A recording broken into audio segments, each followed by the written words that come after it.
Hello YouTube and welcome to episodes 2 and 3 in the Symphogear G reaction series. I say 2 and 3, it could just be 2, could be 2 and 3. We will see. But so my general plan, right? So if I do one episode next week, I'll do 2 next week. If I do 2 this week, I'll do 1 next week. So there'll be 4 done by the time of Christmas, if that makes any sense. And then I don't know if I've told Symphogear people this yet, but there's going to be a week off at Christmas. So basically between Christmas and New Year, don't expect many videos. Maybe just the one, which will be my kind of 2022 wrap up. Sorry for any inconvenience there. I will be seeing family and doing Christmassy stuff over that time. So that'll be fun. But yeah, I'll miss videos. Either way, just thought I'll jump right into the comments summary for this week. And yeah, there was a lot of great comments last week. I'll start off with the most obvious one and probably the most popular comment. That isn't Saturn, you moron. It is the moon. I am dumb. Of course, when the moon shatters into pieces, the pieces are going to be pulled in by the gravity of the moon and form a ring. That's just how science works. I don't know why I thought it was Saturn. I'm sorry. This comment was brought up by Bonnie, the Chaos Gamer, Luna, and Vitaly Kuzmin, among others. X-Drive is going to be a term we need to watch going forward. It is kind of the new form of the Symphogear with wings that we saw Hibiki and Like in last season. Bonnie brought up that point. This was another very popular part of the comments, very popular through line there, and very important for me personally. The VA for Maria is Yoko Hikasa, who is one Mio from K-On!, i.e., the greatest piece of media made by human beings ever. So I don't know why I didn't pick that up immediately. She is the best. If you want to be recommended on a bunch of Mio songs, they're like here. I'll list a bunch in editing. Watch K-On!, listen to more of her music. She is the best. She's not the best vocalist in K-On! Though, but that's another argument for another day. Some other interesting facts about her character Maria here is that she's also Ukrainian and has kind of lived in some English-speaking countries, hence the English in the vocals and that kind of bag. These ideas were brought to the table by Bonnie, CKOD, Pencil Sharp 333, and the Chaos Gamer. So the kind of random, esoteric, weird Yu-Gi-Oh references I made last week were actually kind of apt, because this series, the Symphogear G at least, shares a director with Yu-Gi-Oh 5Ds, which I think is 5 dragons. So there's a bit of lineage between the two. I think there's also some kind of reference between Hibiki and a certain monster in Yu-Gi-Oh! And maybe, as I mentioned before, some character design similarities between maybe Dark Magician Girl and another character in the show that we haven't seen yet, that was on the poster. All will be revealed. These were kind of brought up by Bonnie, Otrode, Random to Internet, and Luna. One of the major things I brought up last week as well was the pacing. So the pacing is definitely very quick again, and that is kind of Symphogear's bag at this point. I just wanted to call out that it was like a fight, a concert, and a massive like plot reveal all within like 20 minutes. Like they don't let you settle in.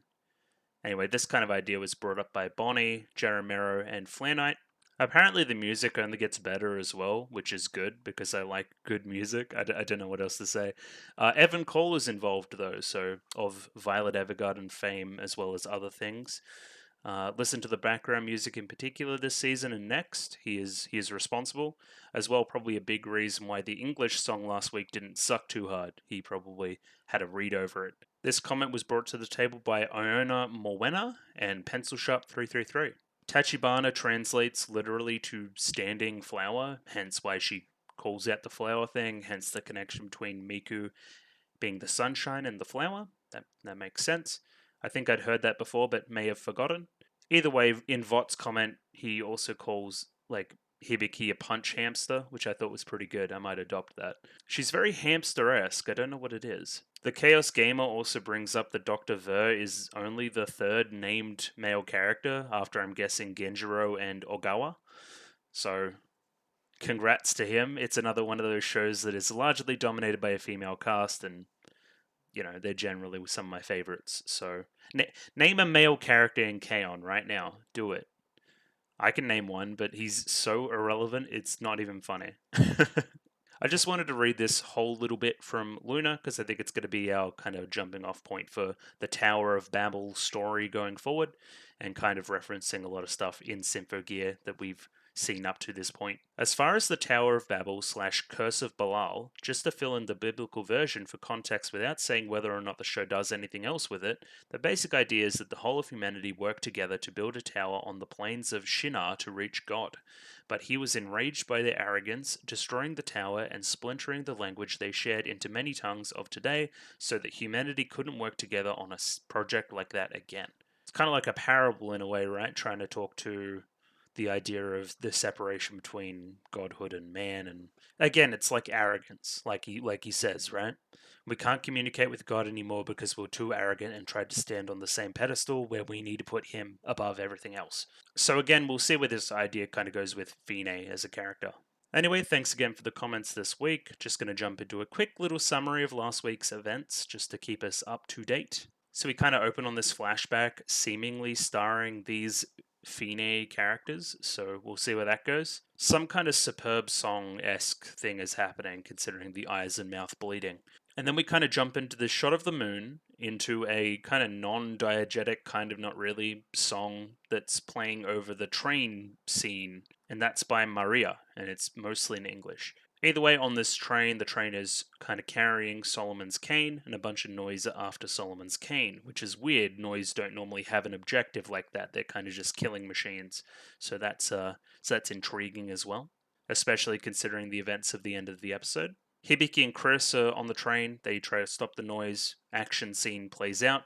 Dr. Ver is a person that's on this train as well, and they kind of take him to this military base and drop him off with Solomon's cane. Seconds later, Solomon's cane and Dr. Ver mysteriously disappear, so we'll see what happens there. Tsubasa is now preparing for a new show. This show is kind of a collab show with a new singer called Maria. Maria is a big star. She is seemingly popular all over the world based on that cam that we saw during the episode.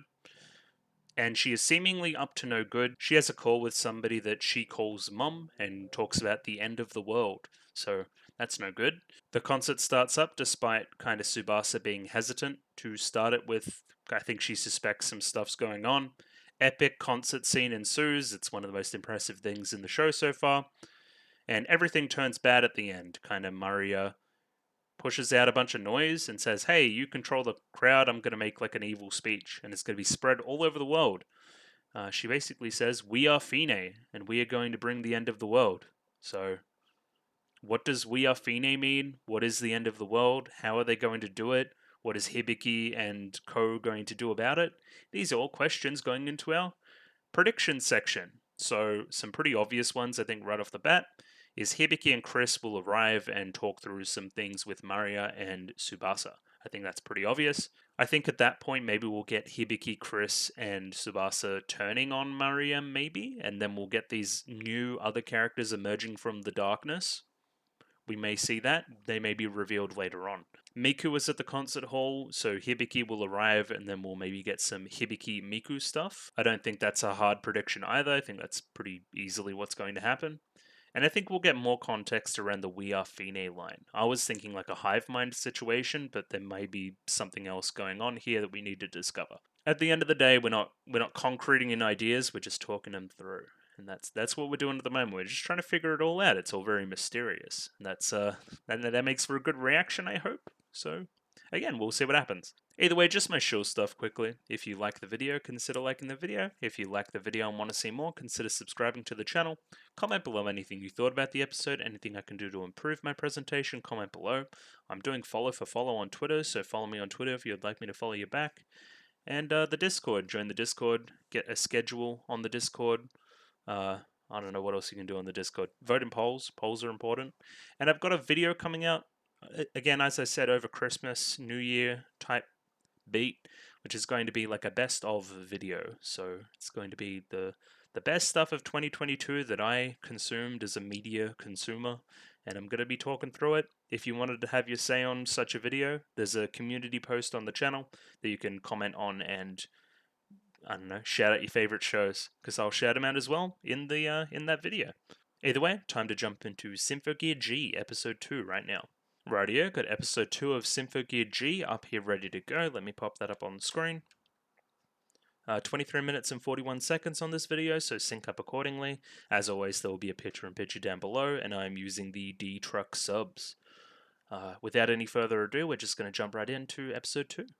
Radio. 3, 2, 1, go. Quite loud. This is seemingly the end of last episode again. Oh yeah, the whole Black Gungnir thing. I didn't mention that either. That's very important. Like maybe the kind of copying of relics. And a good old Gungnir Dato. The transformation's actually sick. Oh yeah, Hibiki's gonna be like what the hell? Are we gonna get an opening? Yeah, we didn't get an opening last time. Let's go. Oh, it slaps already.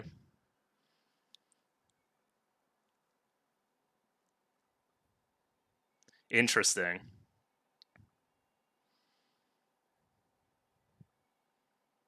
Yes, indeed. Yeah, she's sick. Hell yeah. In the distance that day when Star became music. I think that's said. Hello? Oh yeah, okay, it's based on the relics, okay. I'm like, who are these like stands? Who are you? What are you reaching for, Chris? Okay, there's those two characters on the poster.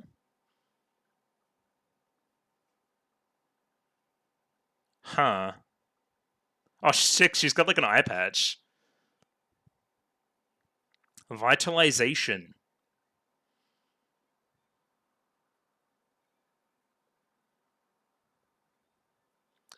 Alright, this is seemingly a fight at the concert hall. Maybe this is hard spoilers.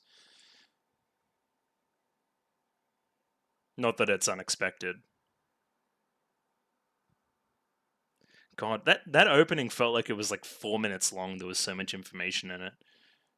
Okay, what is going on? Please explain, Genjiro.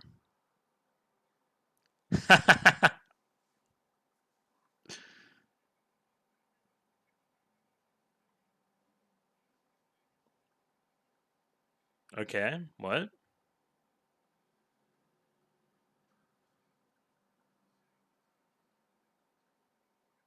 Okay.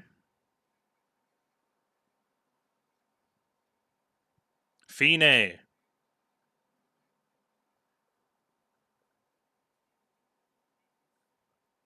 Yeah, probably that weird skull thing.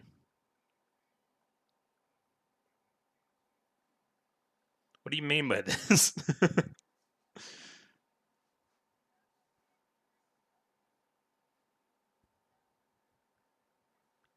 Yeah, simply. Just give us all your land. It'll be cool.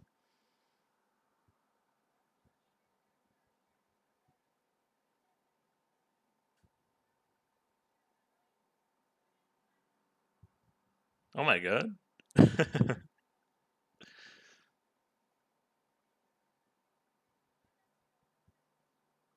Oh yeah. Fair enough. Oh yeah, okay. Yeah, who'd do that?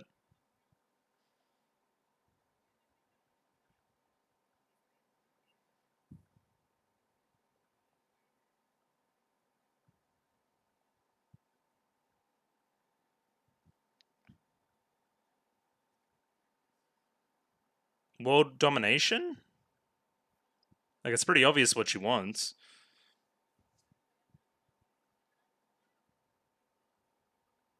Okay. What? Okay.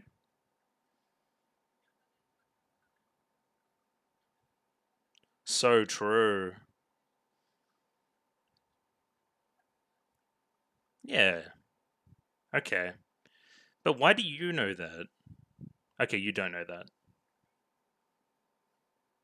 I'll have somebody else do that, like Hibiki, who is en route.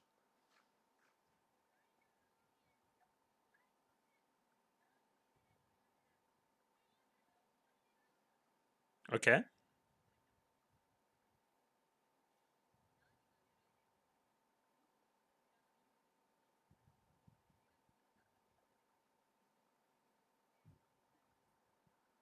What are you doing? Okay.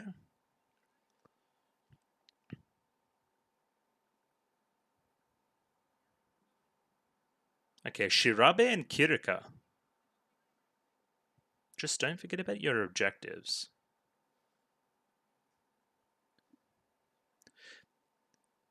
These people are seemingly...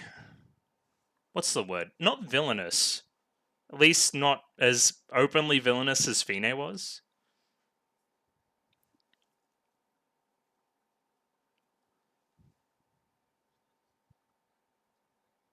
That's good. Thank you, Ogawa.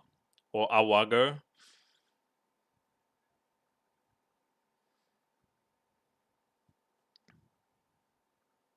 Okay.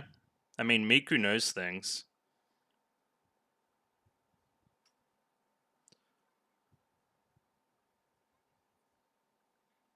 Yeah, she's real strong. They got good seats for the concert. Those can't be cheap.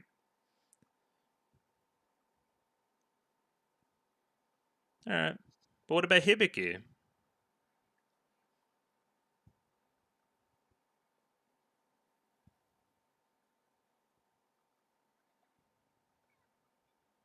Yeah, you love saving people, so that's good.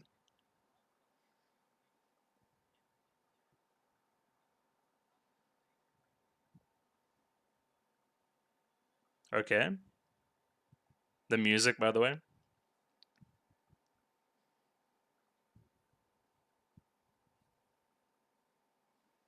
Okay, yeah.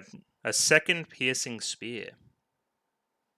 And she probably can generate the armed gear, not like you.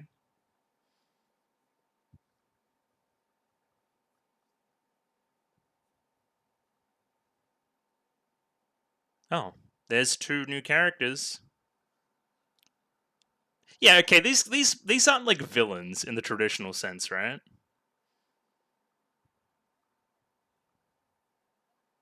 I know their characters immediately. This is great.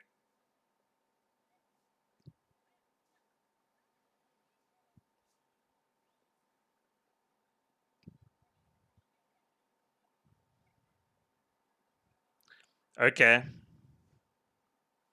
These characters are seemingly younger than the other ones, maybe?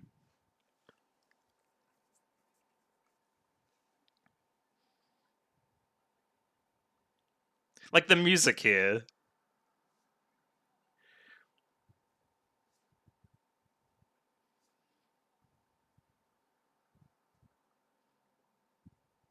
G. Good old G.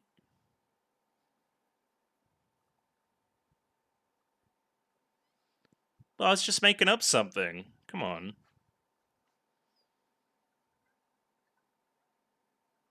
Okay.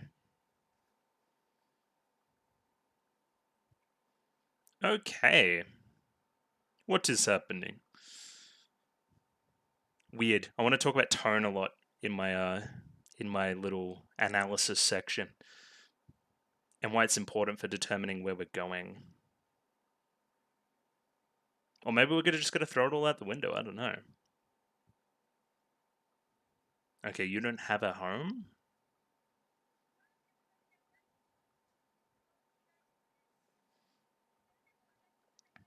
And what about the cameras? That was the more important part.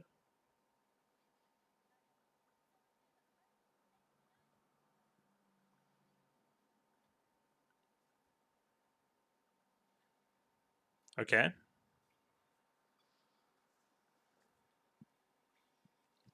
I mean, am I wrong? Tsubasa hasn't even like transformed yet, so she's at a massive disadvantage.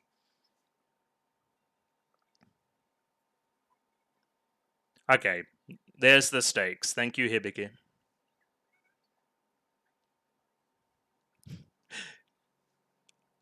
The music, though.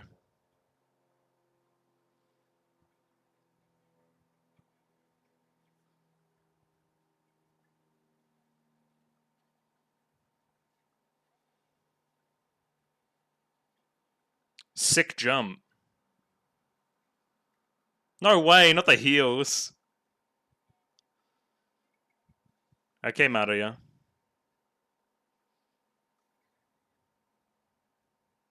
She got yeeted.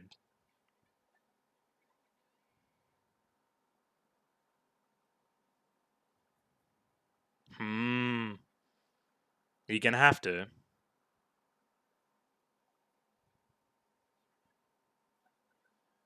Hmm. Okay. I'm wondering if somebody else, perhaps. Oh.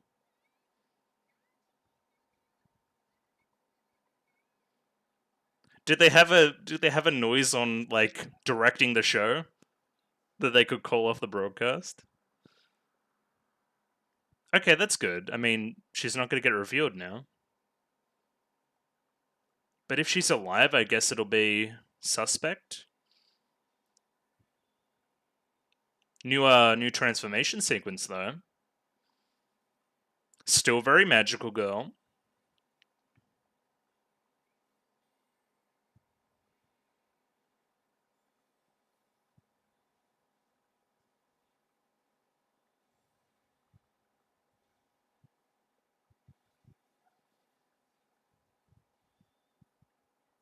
Oh, the melody here.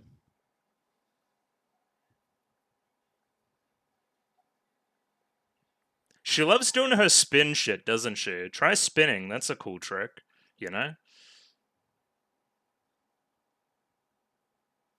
New song to read as well. Who cut off the broadcast?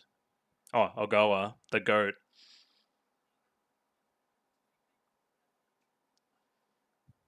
Bro, we love Ogawa. He's the best.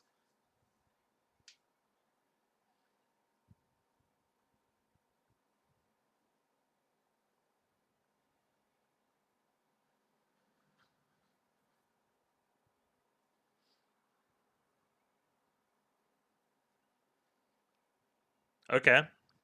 I still think Mario's going to be too strong, right?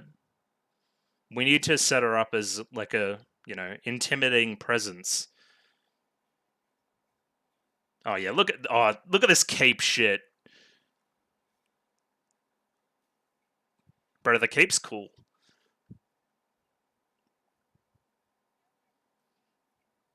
Yeah, like my Gungnir.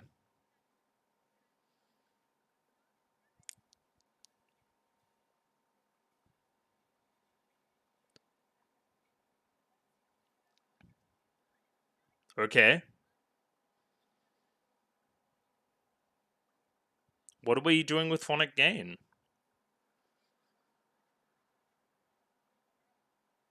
Oh, okay, so they're generating. I see. They're trying to charge up something. And all this singing is helping that.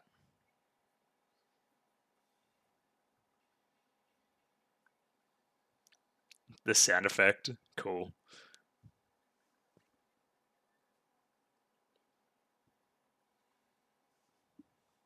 Hello? New character? Oh, yes. Alpha style? What is going on? Dark Magician Girl, she's here. Oh god, that one's hard to read. There's so much information. Oh my god.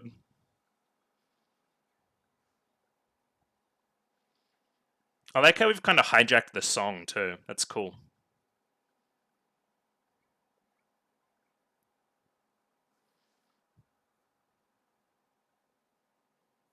Yeah, those are those girls that needed to go to the bathroom. Kirika and Shirabe.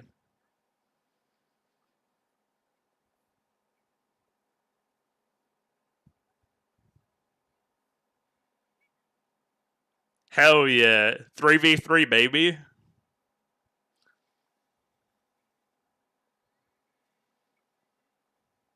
Get him, Punch Hamster.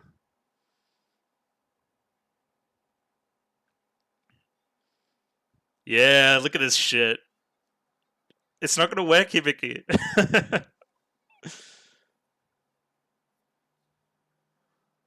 Yep, that word again, naive, huh?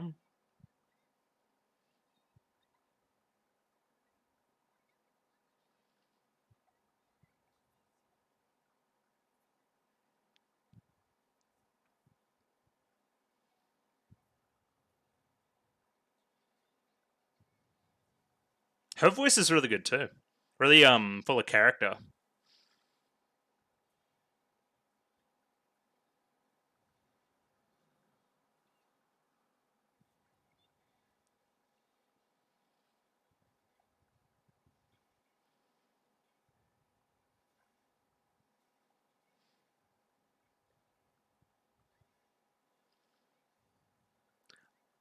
She's seemingly got like robot shoulder ears. Yeah, ears. It's all ear stuff. Gamma style infinite fire wheels.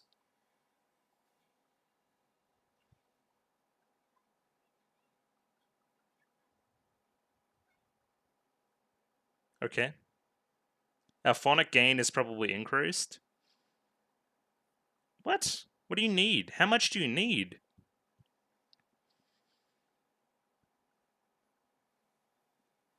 Oh, big noise? Oh yeah, look at this thing.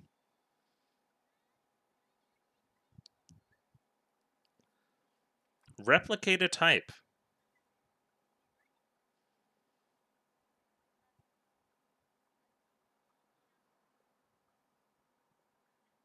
Okay. Bye. Excuse me? Oh yeah, it's like your big spear. It comes out of your fists.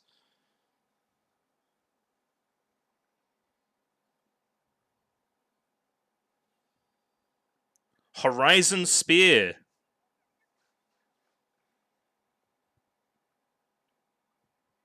Yeah, because they've just activated it. They've put it everywhere.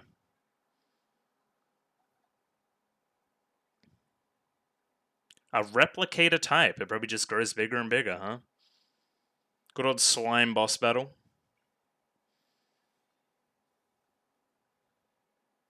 Yeah, but I mean, yeah, it's just gonna keep growing.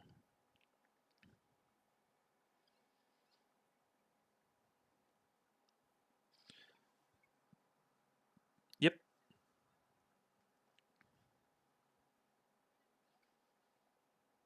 So you must keep it contained. Interesting. Yep, all those people, as well as like a lot of other people. Alright, pretty cool mechanic for a fight. All at once again. I don't know, that was risky last time. I don't know.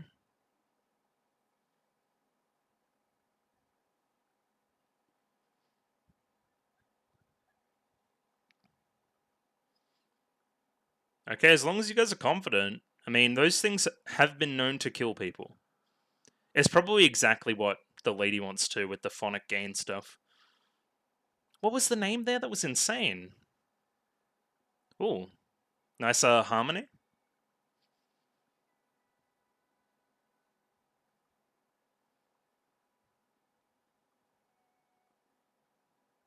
We must kill the booger monster.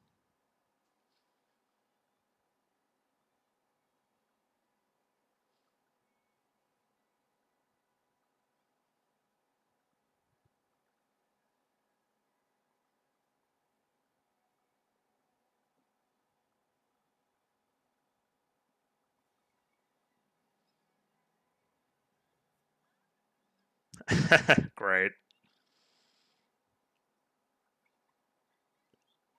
Harmonic. Okay.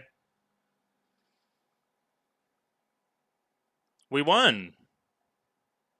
By holding hands, of course.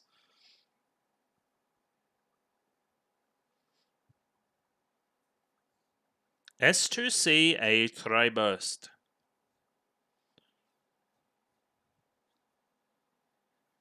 Again, we didn't get our like filter, right? Our like scary filter.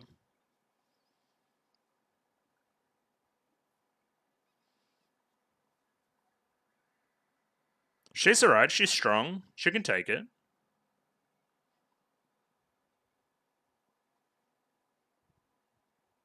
Is it like a violin? Someone's gone crazy in the back. Ooh, weird. Is this its body?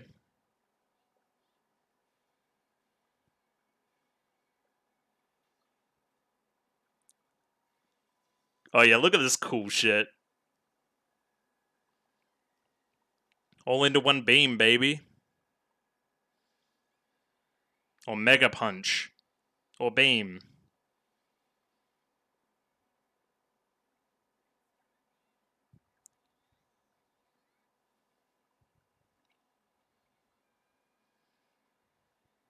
I think we got him.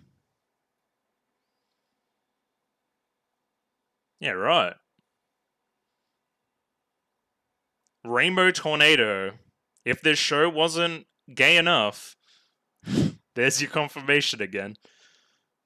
Yeah, cool. It is.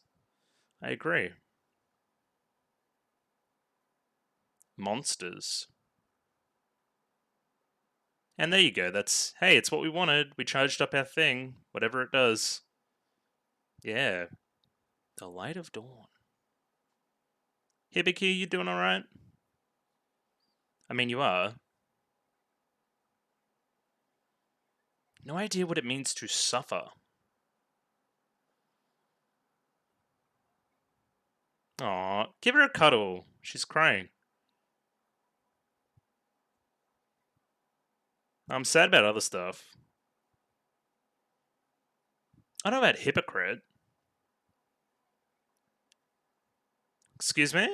What was all that? We're gonna need to look at that. What is happening? Who is hiding in the shadows? Who are you? Oh, Dr. Ver. Yo, he's here. Okay, Ide. Symphogear? Insane stuff happening like seconds before the credits. You know?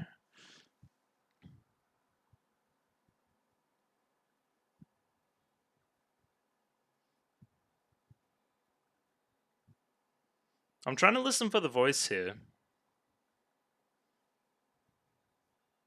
It sounds to me like Chris again.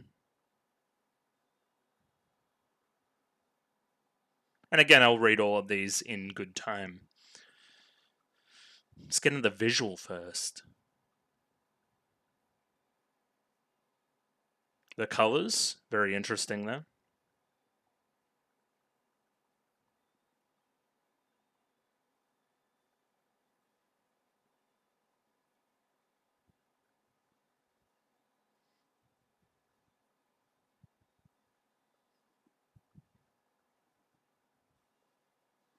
Very unique style for the ED.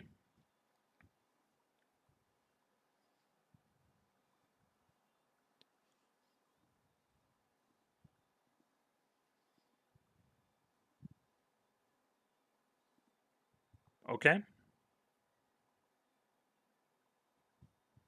Poor old Chris getting attacked by Hibiki like that. Radio, time to jump into a little bit of analysis on episode 2 of Symphogear G. So, that was episode 2.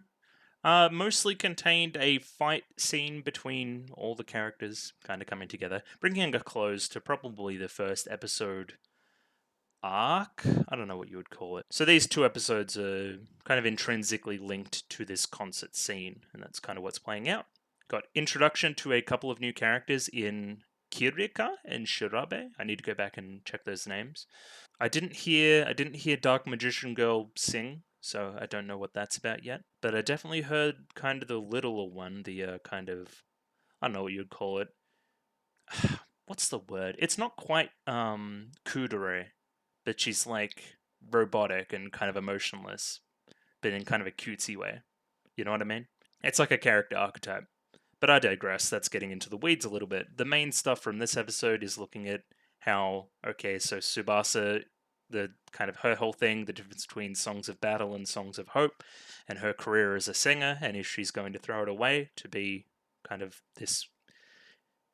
Okay, as soon as it's revealed, she would need to be the battle person all of the time, you know? They couldn't see her as the pop star bringing, light to the world anymore. You know what I mean? That's the stakes there for that scene, but Ogawa the Goat fixed that, so that's all good. The other kind of character thing going on is Hibiki's naivete, and if she's a hypocrite. And I wanted to break down that last little bit. There's like 3 different flashes of scenes of something occurring that Hibiki may have something to do with. So we will see. Dr. Ver is also alive and he had evil glasses, so he's evil. So that wasn't a huge surprise. Like, come on. He he always seemed kind of suspect. Either way, the music was great this episode. I wanted to shout that out in particular. Both the background stuff and the new songs. I like how we kind of had this character, I think it's Kirika, hijacking the song of Tsubasa. So Tsubasa's singing, and then the song kind of cuts like halfway through, and then we play out.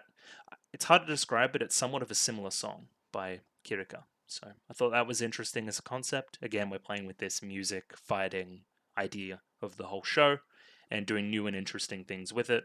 We also seemingly have new team up abilities where we, hold hands and sing our superb songs, and we take the brunt of it all together instead of, dying, which is good. And all of this was in service of charging up whatever the relic the skull that we've been seeing throughout this season so far. And I can't imagine that that's good news. Either way, I'm going to get the episode up here. And we're going to go through it kind of scene by scene, break down the songs, break down what I liked, what I didn't like, and everything else in between.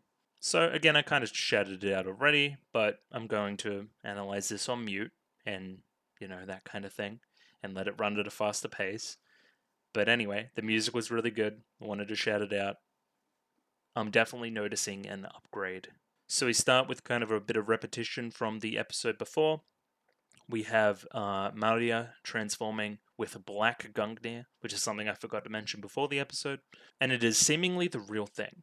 One particular aspect about Maria's combat style is the use of this cape, and I think it's really awesome, and I wanted to keep using it. So good job, Symphogear, you've created another cool character. And then we hop into the opening itself, which seemingly had a focus on the more historical aspects of the relics that we're using and that kind of thing. So I'll have a quick squiz there, not that I'm going to pick up too much because I'm dumb, but, we'll try. Of course, the lyrics as well.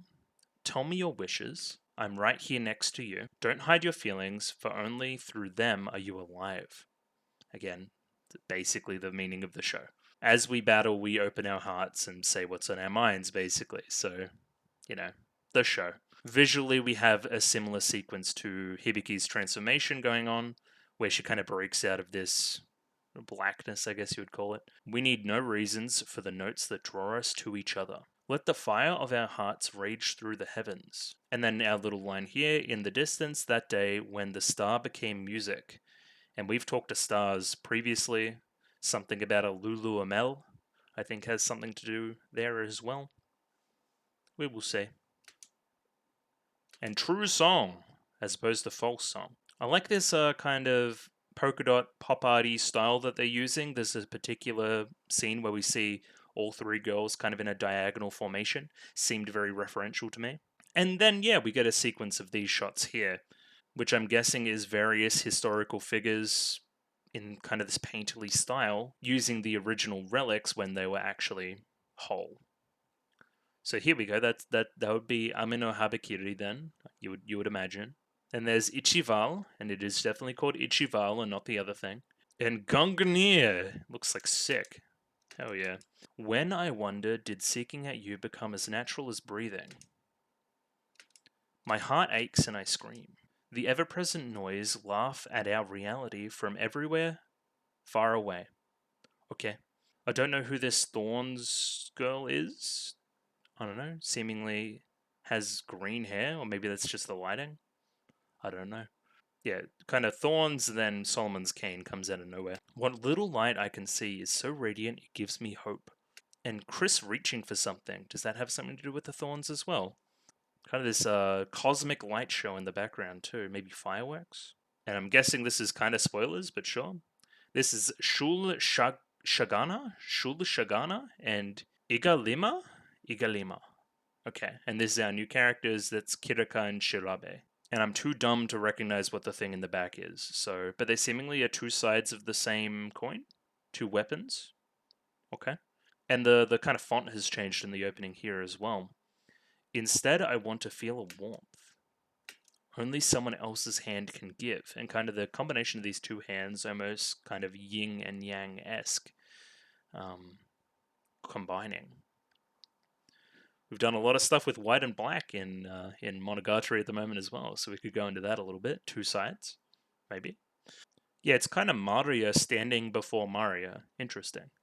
Then Eye Patch Girl into whoever these people are. Okay. And I'd imagine that's a younger Maria with somebody else. And the person on the right was maybe the person from the flashback that had the bleeding mouth and eyes? Maybe? And then Dr. Ver, and then whatever this relic is. Okay. And then I think we just fight it out for a little bit. The melody of my life is consecrated to you. I will show you a beautiful rainbow. And kind of in the background, we've got the concert battle playing out. So not too spoilery, not too far ahead into the thing. We have seen this battle play out, so we can at least rest assured that we're not going to expect another battle here. It's the prologue of eternity. Nobody will take the oath in my heart from me. Let us fly and unite in song, because the sky awaits us. Again, the sky, stars. Okay. And then, yeah, look at this. Look at these three goobers. Hell yeah. And then, yeah, okay. Finish opening. Opening good. I like opening. Not sure I get a lot of it yet, but I will in time, I believe. And the moon is definitely evocative. I actually really like the color. So we'll see what happens there as well. This guy's like a weirdo. He's like the Minister of Defense now or something. And he talks about noodles. And he talks about how dangerous the situation is. And he's kind of weird. And I like it. Vice Minister Shibata. Okay. There was another incident at a relic research facility in America. They lost most of the research data they connected, and we see on the background of these monitors, Fine, as well as the relics they were keeping in their lab. So whoever this group is, they've hit this American base, and they've also kind of got Solomon's cane and something else maybe. Whatever the skull is, maybe they got that from America. Episode 2, Strength and Falsehood of the Heart. And then I missed this line. We, the paramilitary organization known as Fine. Okay. Getting paramilitary. Alright, cool. Why do you have that name? We'll see.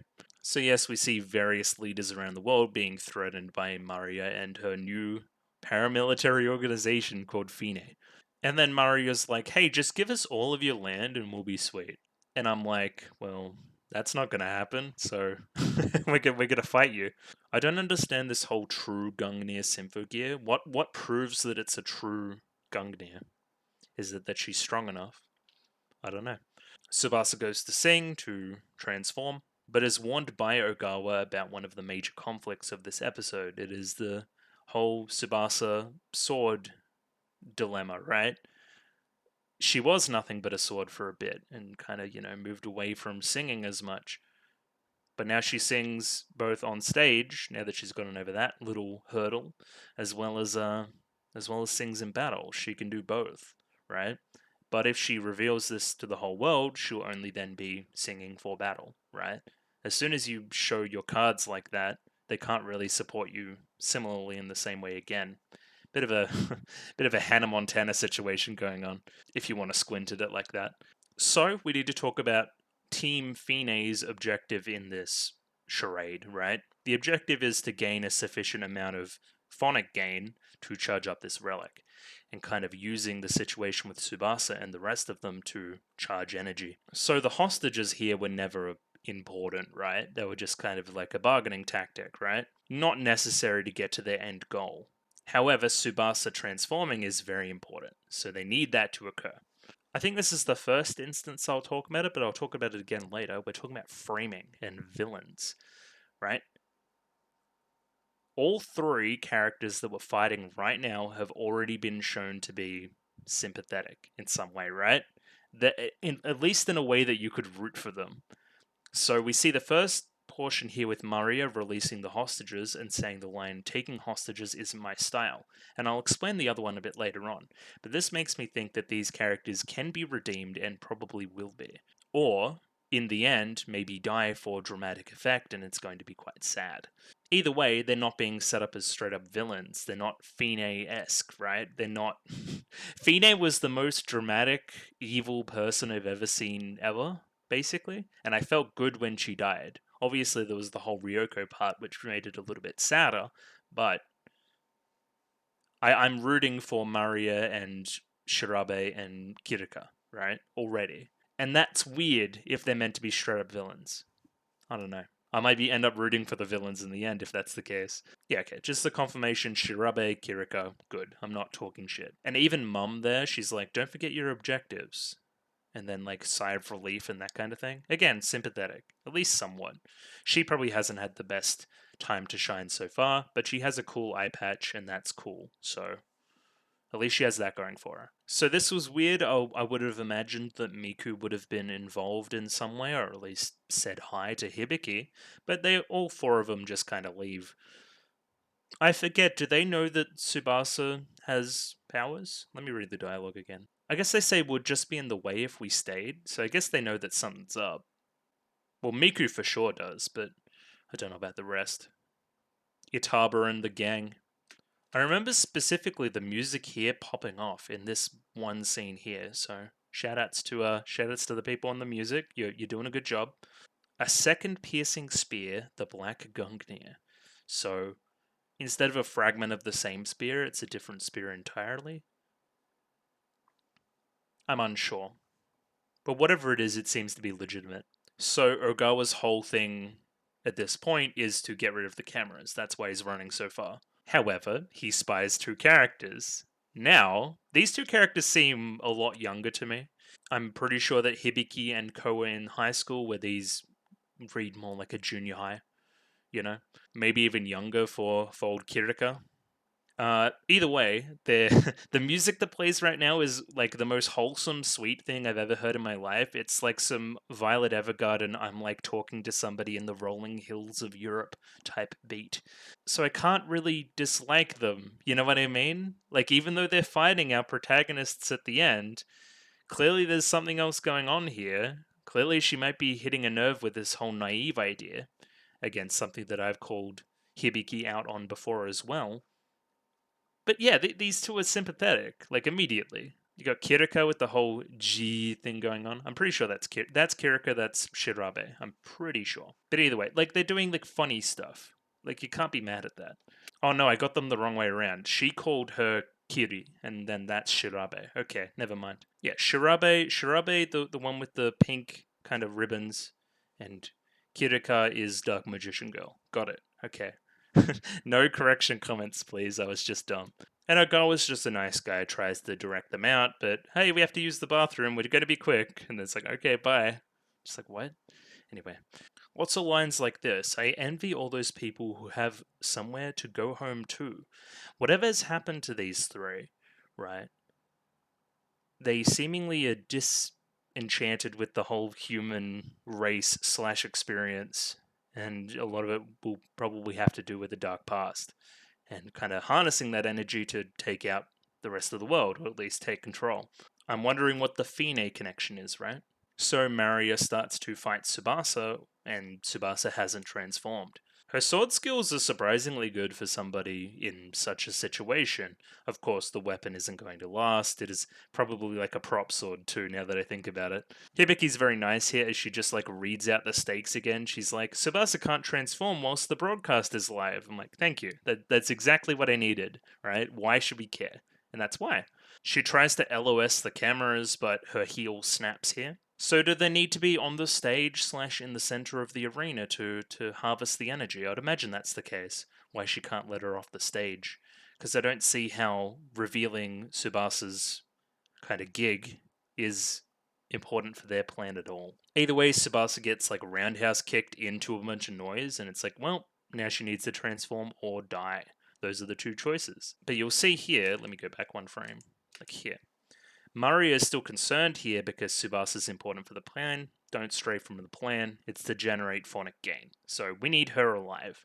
They're doing the Symphogear thing where like a lot of emotion and scenes happens in like 2 seconds in real time, but it plays out in like 20 seconds in showtime. You know what I mean? So Tsubasa can't be falling for that long. That's not how gravity works.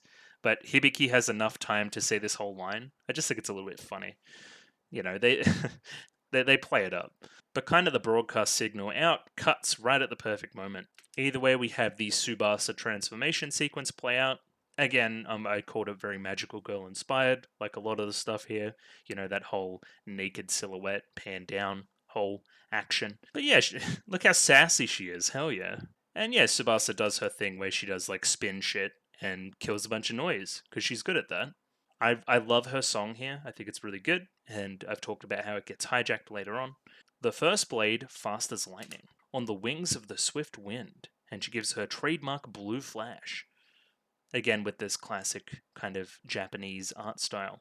The second blade, when drawn, covers the barren land like a forest. I don't know why I don't get subs there, but sure.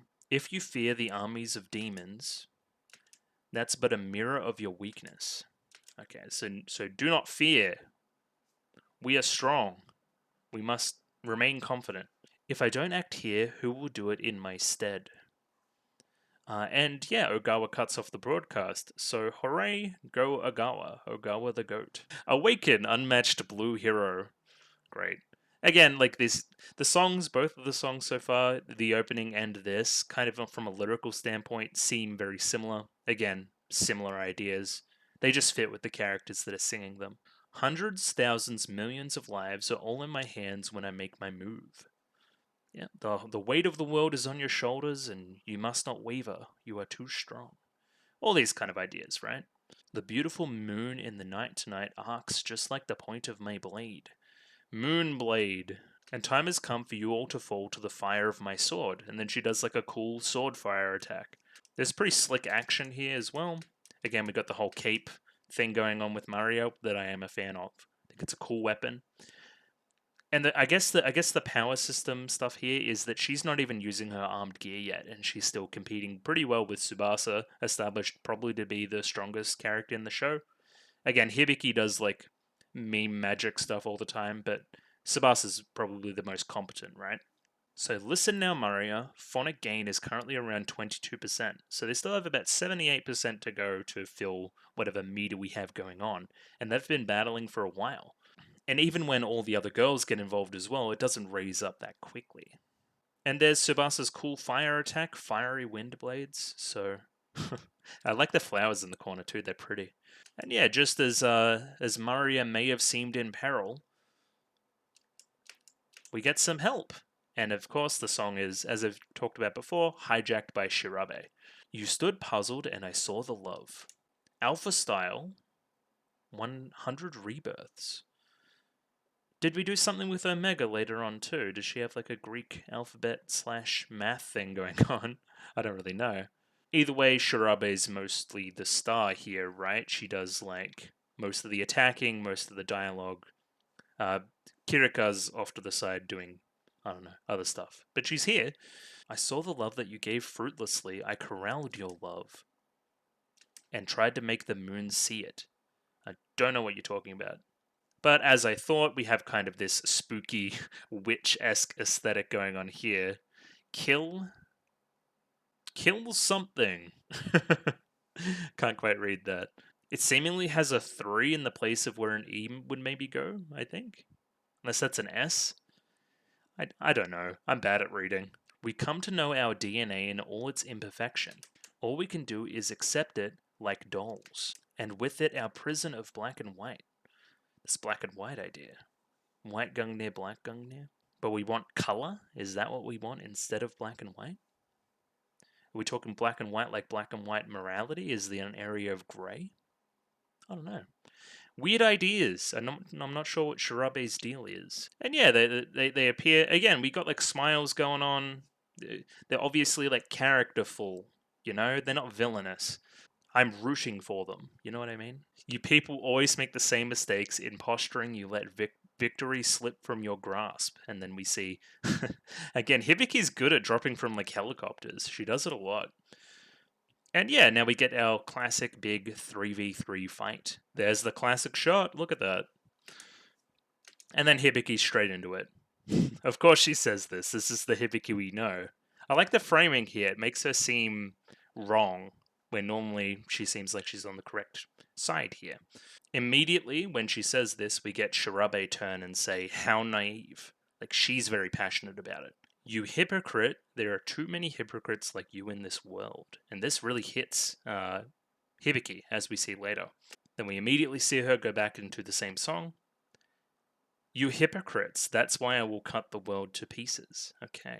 Even if you wish to protect someone, you have to believe that courage is true strength. Okay, whatever you say. Either way, Hibiki's in kind of a daze, right? Kind of taken aback by the words, and the other two need to step in and save her. I have all but forgotten the smile that spurred me on. Well, somebody needs to bring you back that smile. Then you'll be alright, right? But I can still fly for now. I have friends that stand with me, and I will sing with them.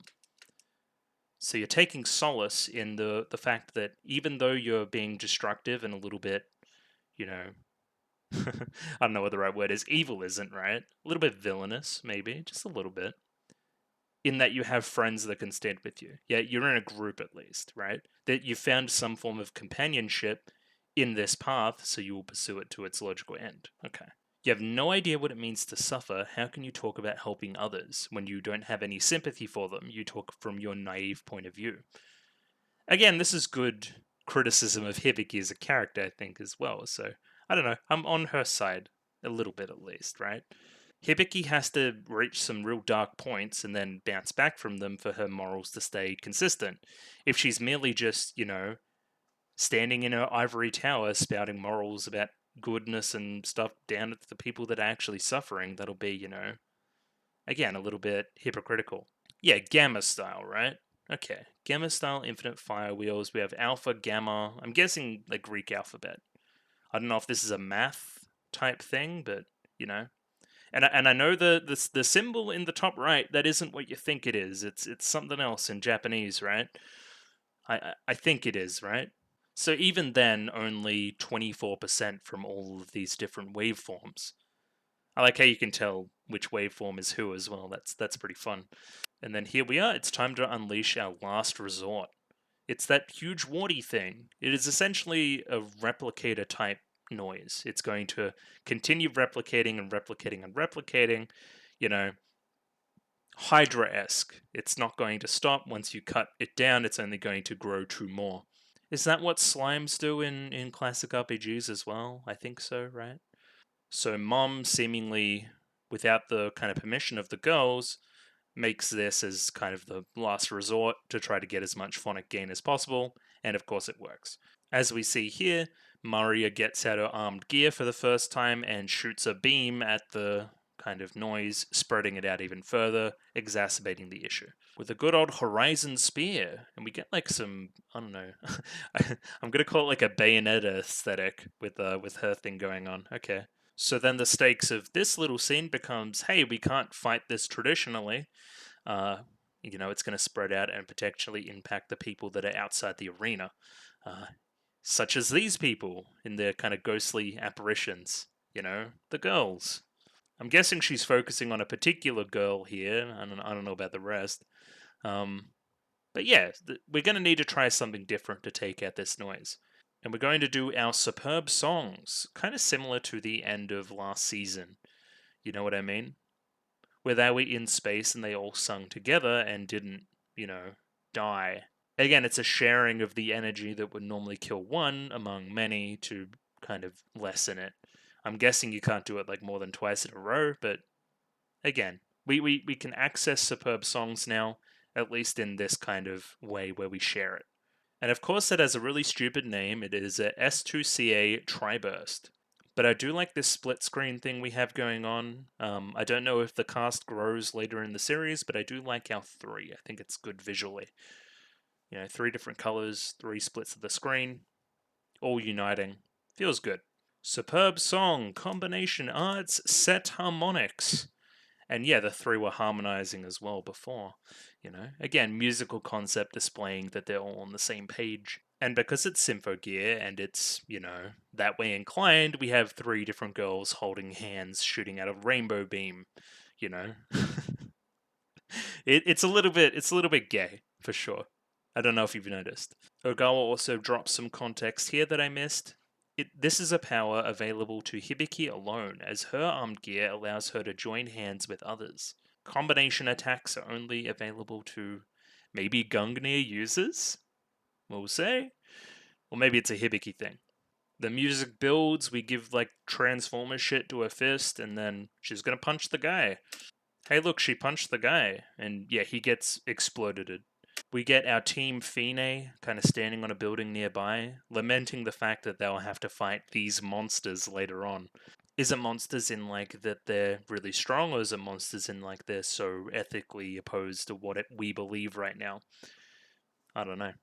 But yeah, either way, the bad guys won. They charged their thing, they met their objective. We helped them. And this skull thing doesn't look like it's good news. We have Hibiki thinking back to the lines from Shirabe about how naive. You don't know what it means to suffer. You're a hypocrite. And it seemingly hit Hibiki really hard.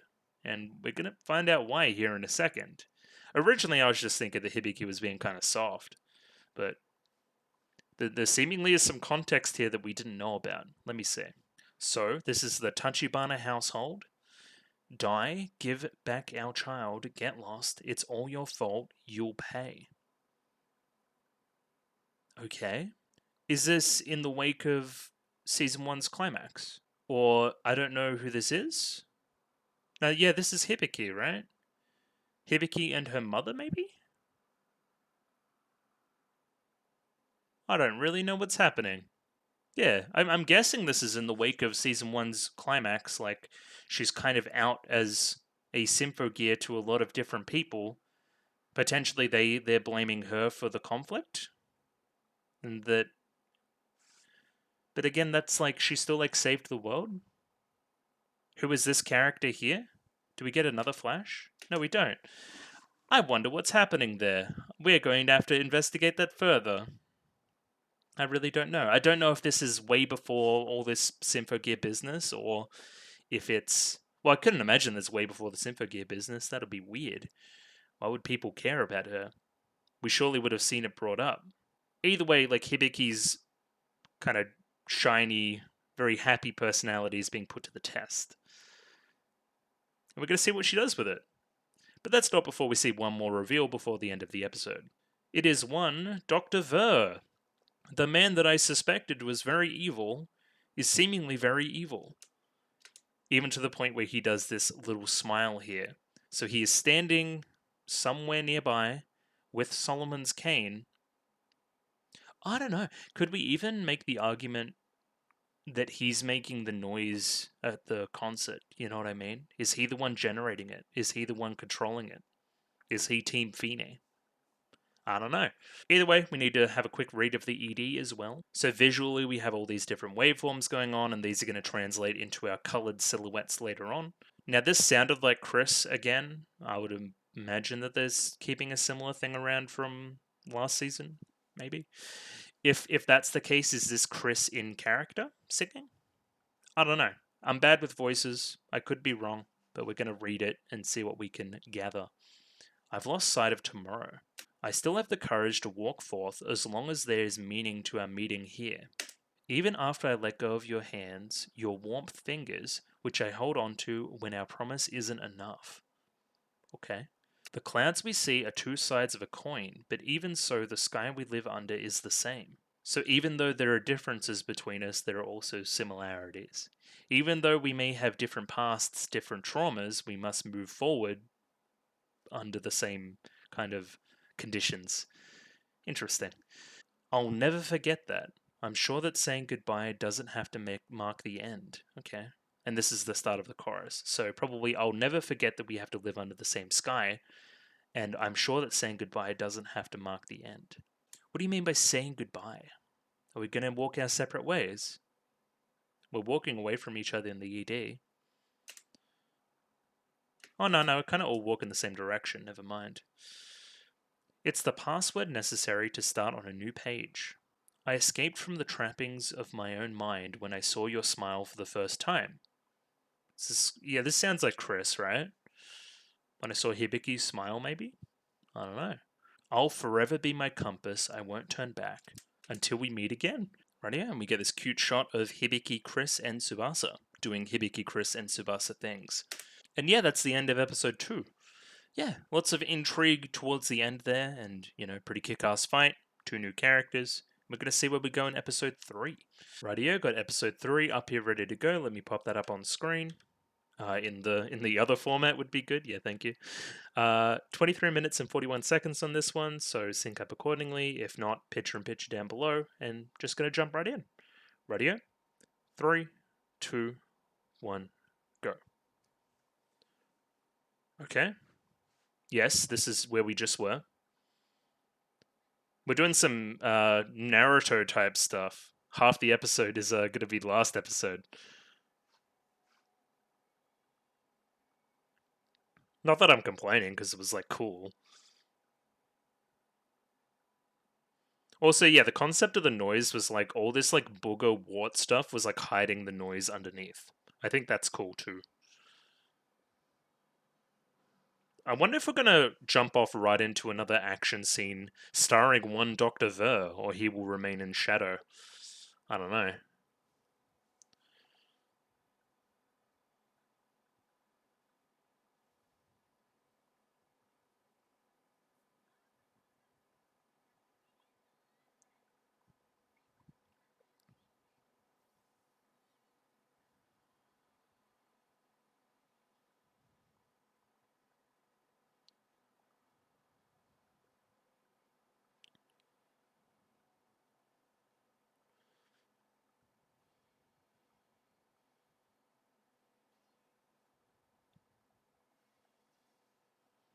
We just do like anime bullshit, and I kind of love it. Like, look at this. You're telling me this is a bad show? Like, what were people thinking? Like, it's just cool.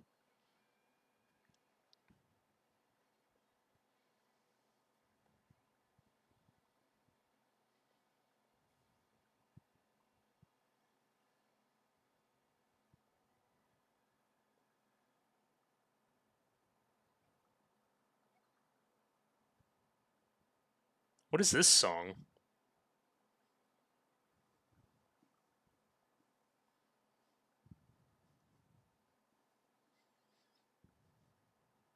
Oh, the tempo. Indeed, into the opening. Is that I like build up into the opening?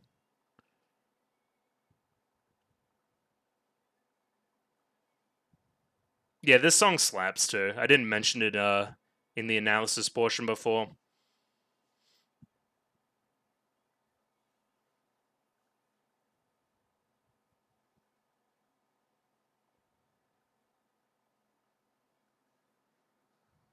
That's a true song, not a false one. Yeah, this is like comic book shit. It looks like a reference to something.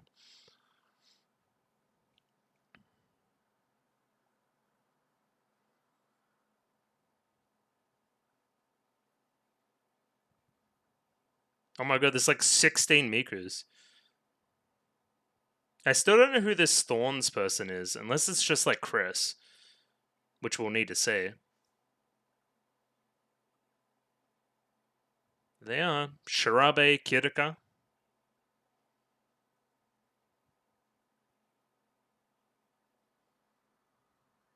And that girl next to like a young Maria, if it even is a young Maria, like I don't know.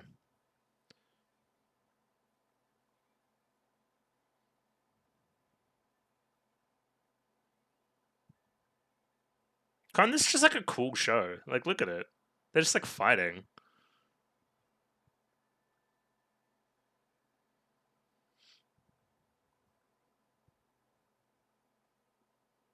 All right, where are we going? What are we doing? Okay, somewhere that isn't the concert.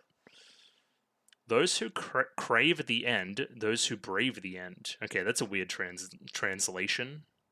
Is this our evil base now? And how'd you guys get footage? And how does your footage got all the shots that were, anyway. Cinema sins us criticism.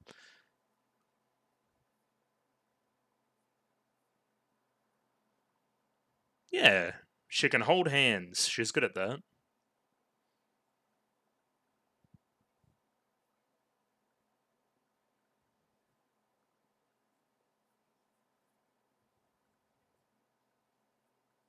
Okay, so it's Hibiki's unique thing.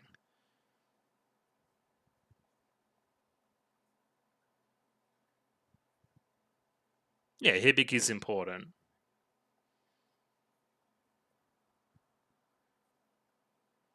Yeah, it charged a relic. Nephilim. Okay. I know about Nephilim. That's shit with giants, right? What am I looking at? Excuse me?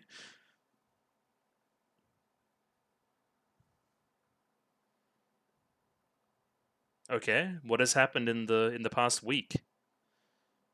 Nothing. Okay.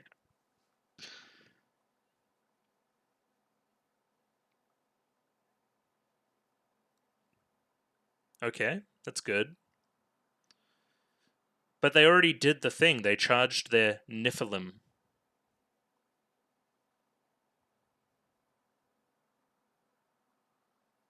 Ostentatious?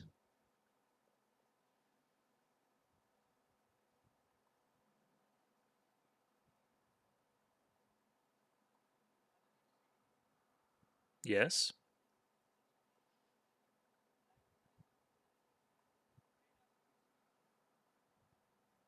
And oh my god, he's cool.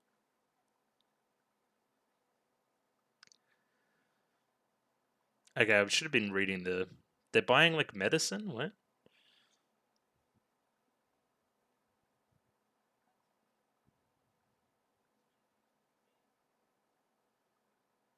Okay. Righto. You're also very strong. Happy. Sure. Oh, look at this shot. Okay, Symphogear. Okay. Get him. Is this the new Lydian? Or the new school they're attending?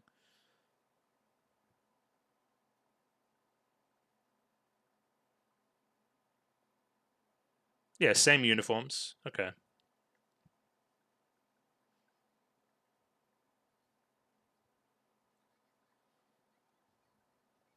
Yeah. Yeah, speak on that. Why are you a hypocrite? You're fighting for the person next to you. She's pretty cool.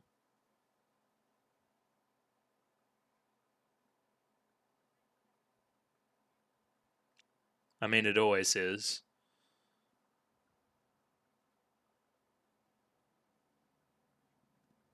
Yeah, but focus on class.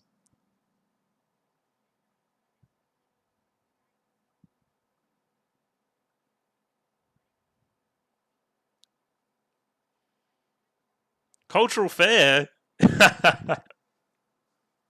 Great.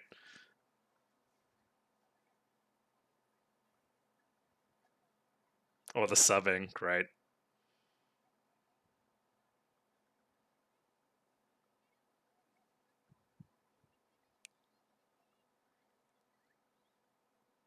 Just focus on class. It's not hard. Yeah. Are we in the shower again? Great. Oh, okay. We're in the shower. What are we talking about? Rice or something? What are we thinking about, Shirabe? Talk to us.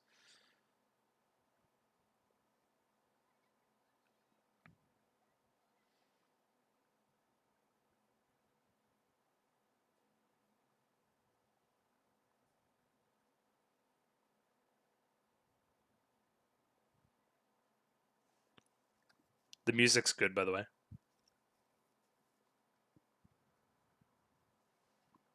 Oh, shit.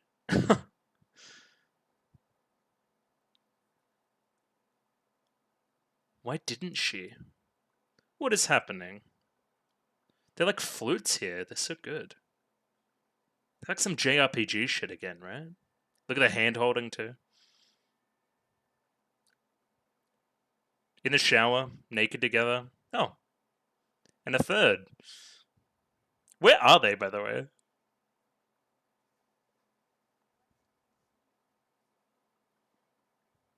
Okay.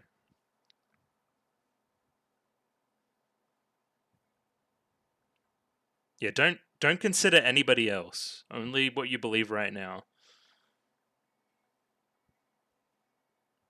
Okay, did somebody find you?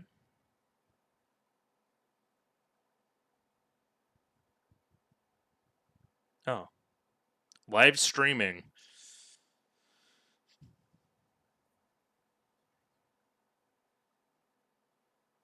Okay.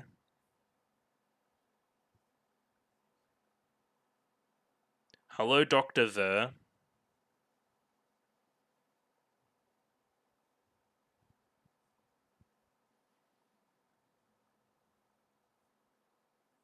Okay.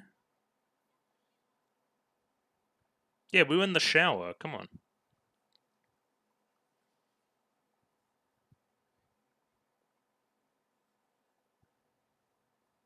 Okay, so Nephilim is like the monster, which is based off of the relic. It is seemingly strong.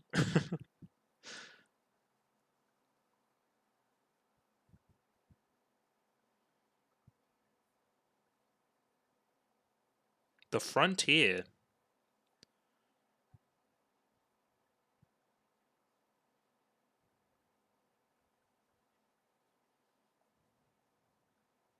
What is food for Nephilim?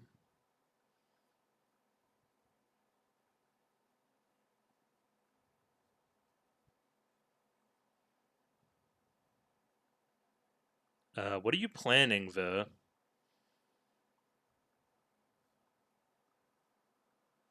I don't trust this evil man. Yeah, look at him.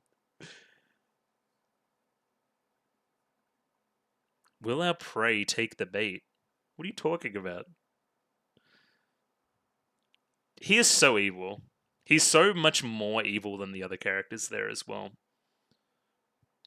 Alright, Chris, what are you doing? Oh yeah, Chris is at school now too, which is cool.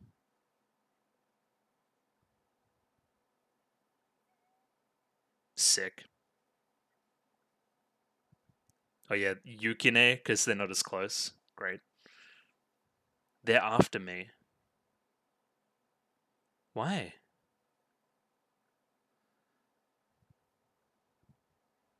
What are you talking about?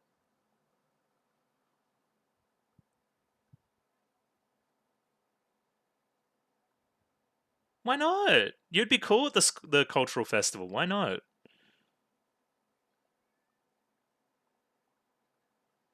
Just join.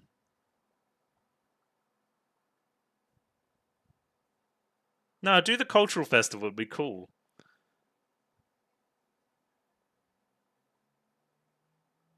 Yeah. I love that we're doing a cultural festival. That's so funny. Yeah, look at this. Classic.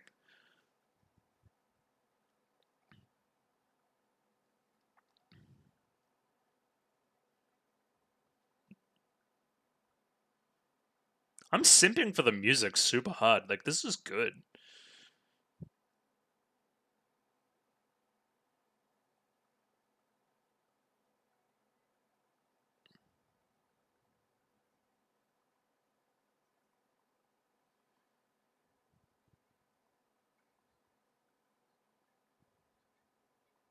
A search party.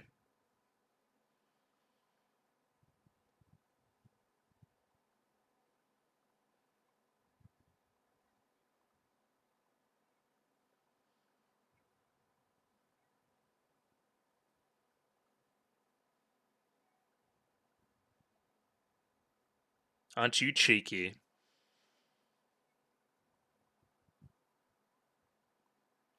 Nightingale. Yeah, does have a nice ring to it. I like that. Yeah, but now she's a lot more relatable.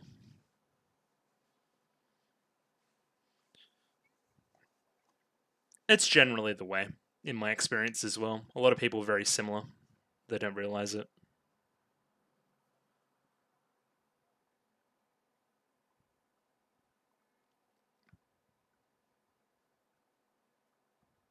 Look at this slice of life shit. Hell yeah.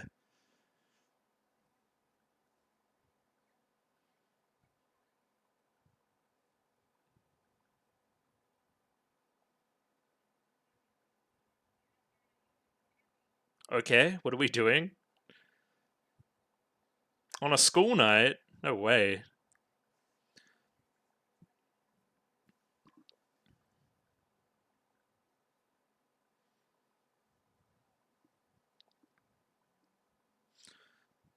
Alright, this is probably bait, right?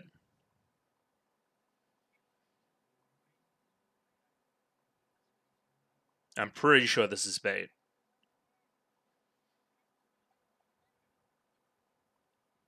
Yeah, Hibiki is worried. As am I.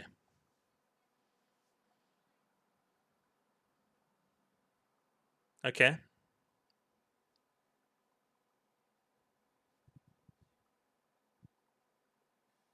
So, okay, this is the right building. Okay. Right? Because he hit a button and made, like, gas appear. Yeah, it is a little bit scary, isn't it?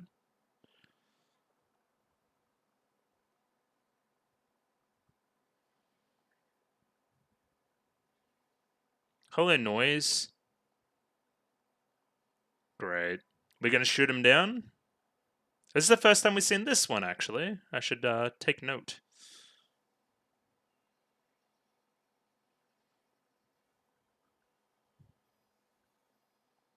Hey, yo. Got them Dorothy shoes.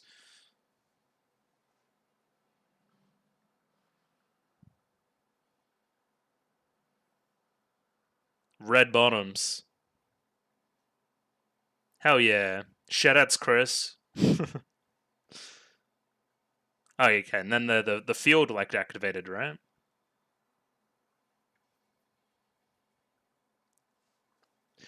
Great.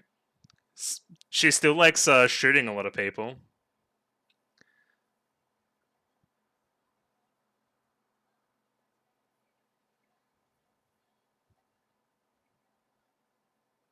One, two, three, piss off.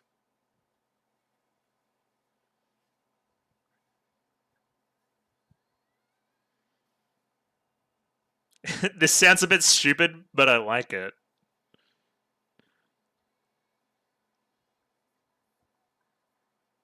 Go to hell. Hell yeah.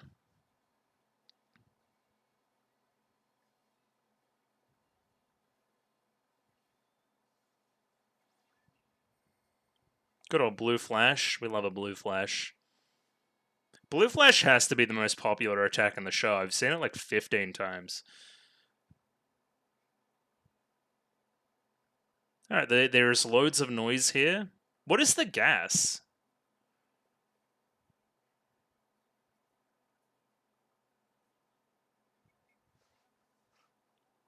These are like Among Us sound effects.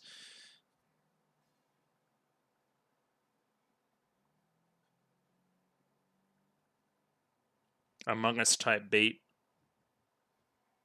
Oh, hello. Hello, evil Niflheim.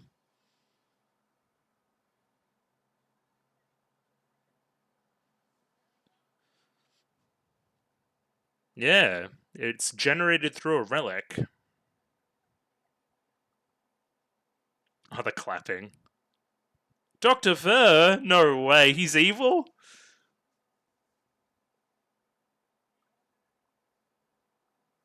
Hakase.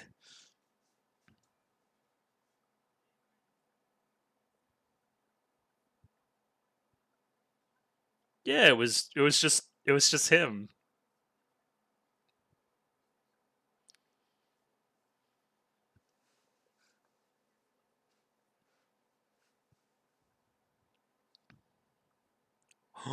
No way.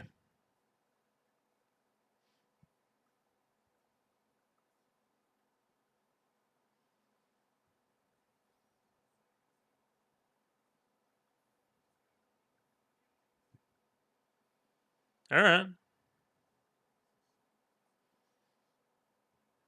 Of course you believe it's you. Why wouldn't it be you? No, I don't agree. Yeah. That's funny.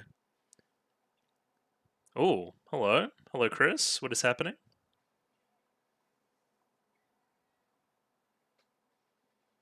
Is this the gas? You guys should, like, get out of there.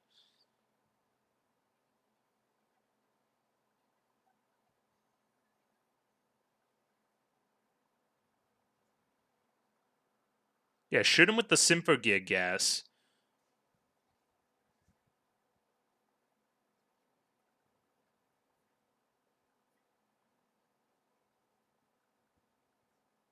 You guys should retreat, if you can.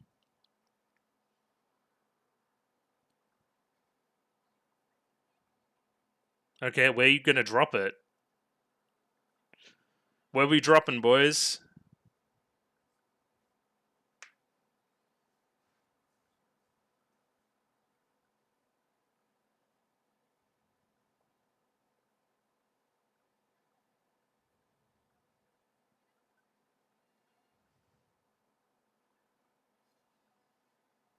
Oh god, this music. I don't know if that's a good idea.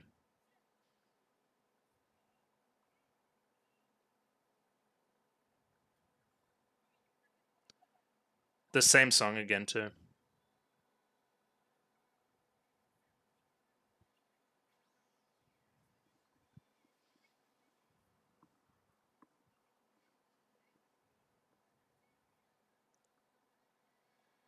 Oh shit! That's so funny.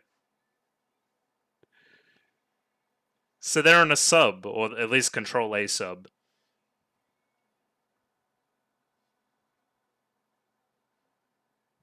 Oh. Okay. Should we save that thing? What the hell just happened? Oh, okay, it's Maria. Sup? That's my box. Just as like sunrises. Okay.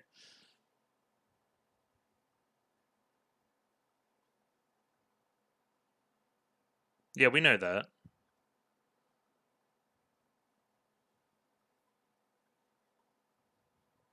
Okay. Newly re.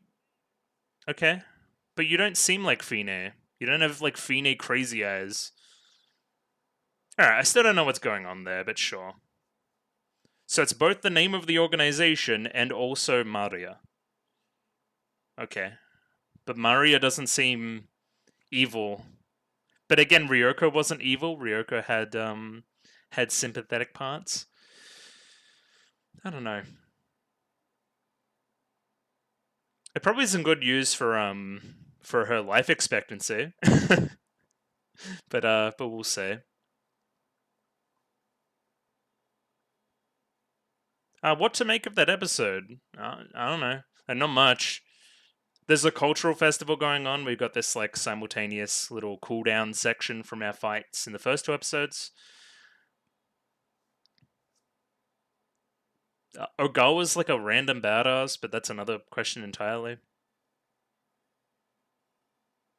And they seemingly have like Symphogear gas that makes like us weak.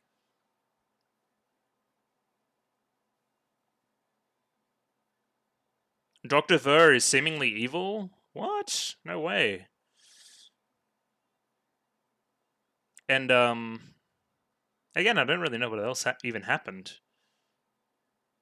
We didn't really get much more into Hibiki. Oh, was Miku in the back last time? She's in the back this time. Radio, let's jump into a little bit of analysis on episode 3 of Symphogear G. So, I would imagine that this segment will be much faster, considering I don't have to look at an opening or an ending again, and the first little portion of it is like the same. It's like the same stuff. So, you know what I mean? Like right up to here, right up to the opening is all the same. Like 2 minutes of the same stuff. What are we, Naruto? Come on, guys. I can understand like 30 seconds. I can even understand like a minute, but 2 minutes of the episode being like the same thing we just saw is a little bit much. So either way, I can skip to like here, and then this is where we're gonna start.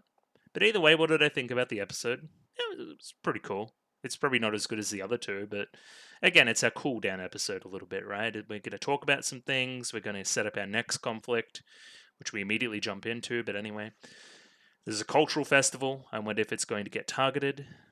Potentially, maybe, probably. We should have some fun there, I hope. There should be maybe a performance at the cultural festival by somebody who sings, maybe. Maybe a Tsubasa. Maybe a Chris Tsubasa duet. That would be fun.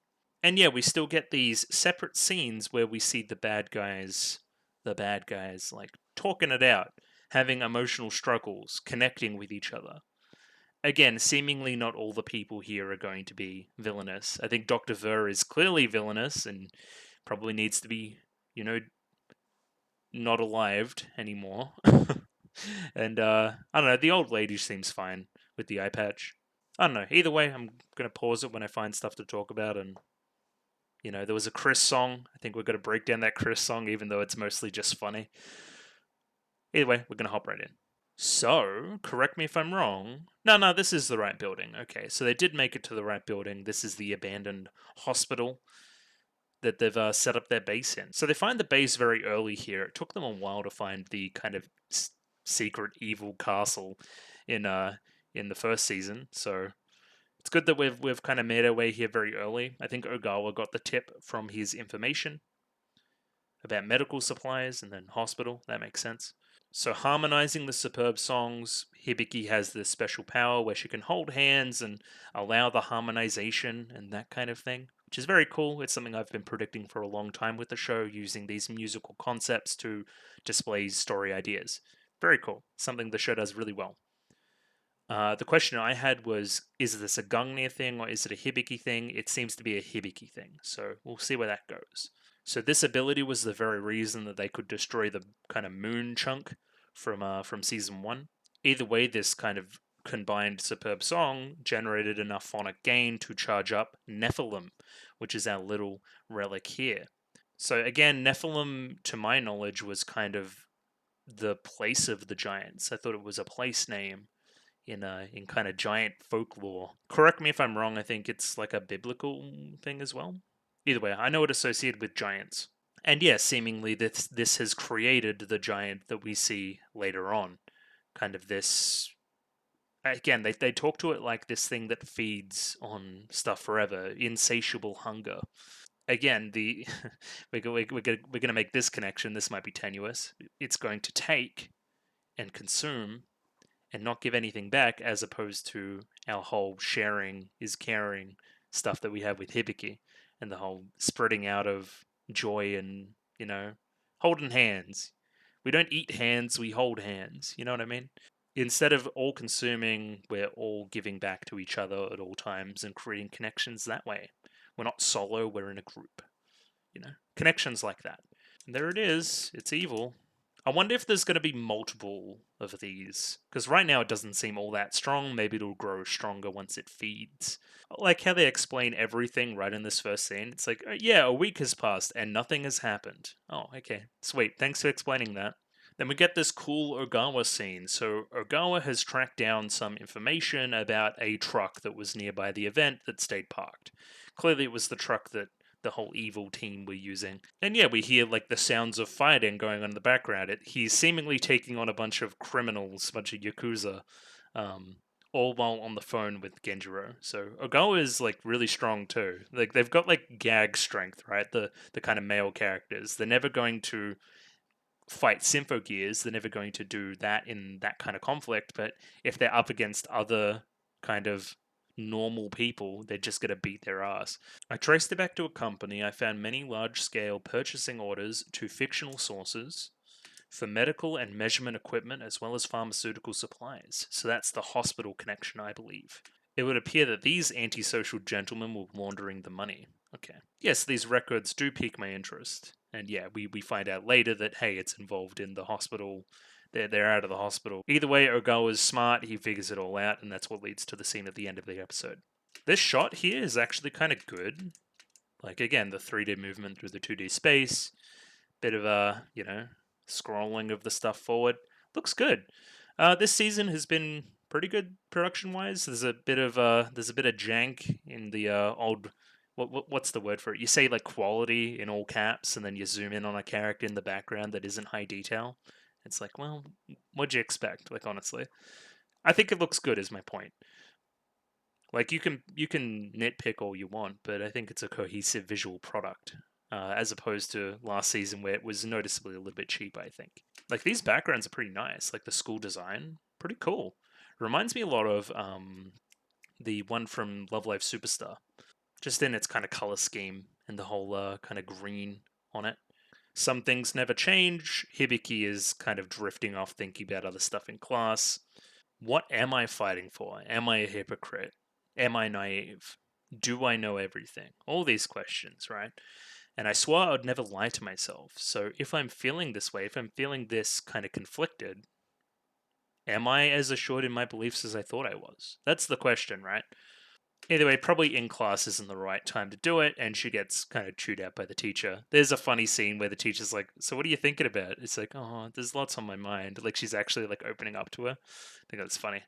So we learn of a cultural festival that's 3 days away, and we've all changed our environment considering the school got like leveled. And yeah, Hibiki's still the same. I like the subbing there. Let me go back slightly. Kind of always, always, always, always, like each different side of the frame. Pretty cool. So we go from that relatable content to some more relatable content. We get we get our villains in the shower. So first we have Kirika talking about rice and and seemingly Shirabe's mind is on other things. It's this line from Hibiki, the one that she lashed out at. If we can just talk, we can understand each other. No, that's naive, that can never happen, blah blah blah blah. There's a new idea here. She carries no burden of her own. Instead, she carries the burdens of everybody else, right? Maybe that's the solution there.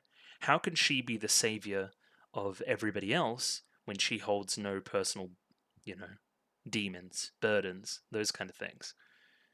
How can we relate to that? If you have something you need to do no matter what, then you can't be afraid to get your hands dirty. And then punch wall. Call her Kyle. Jesus. If she really wanted to help people in need so badly, why didn't she... ... I'm just questioning what all those things on Hibiki's like home were, all those signs and that. We can only kind of relate it to stuff Hibiki's done in the past, because I don't think that her identity as a Symphogear has been revealed to the greater public, right? To the point where there would be stuff on her home like that. Is that something to do with the concert way back in the day? Did that maybe get broadcast out and she was seen as...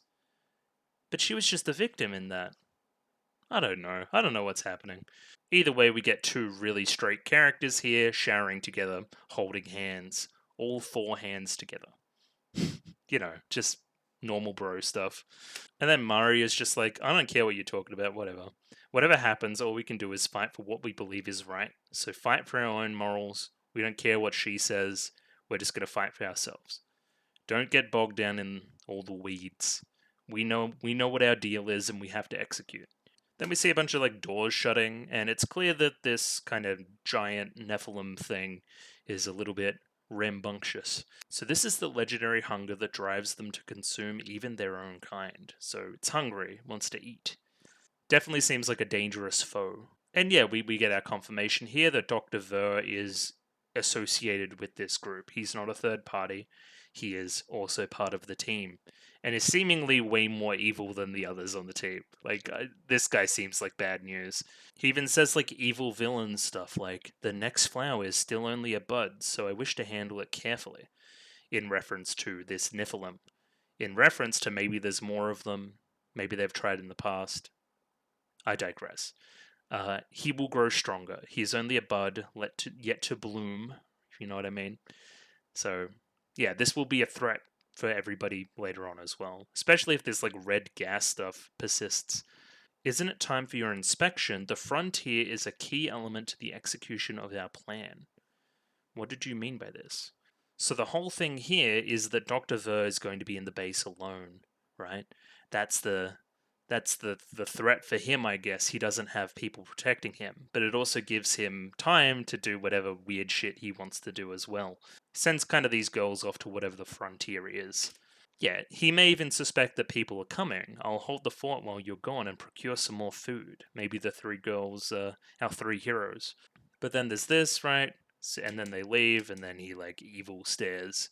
This guy, I think he's even working behind their back a little bit. Chris and Tsubasa bump into each other after Chris, excuse me, is running away from her classmates.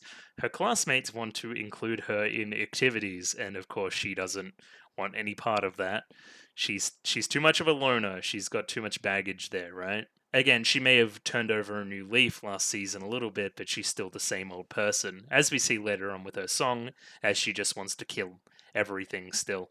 This is nice. This is a relationship we haven't really seen explored that thoroughly yet, with that being Chris and Tsubasa, to the point where Tsubasa is calling her Yukune, which is like her not as close name. You know what I mean?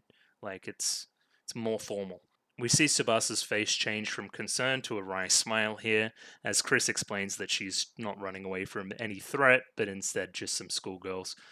And yeah, we're seemingly doing like a genuine cultural festival arc. Like, look at they've got the big entrance thing, just fun. I know I like cultural festivals. They're like an anime standard, right?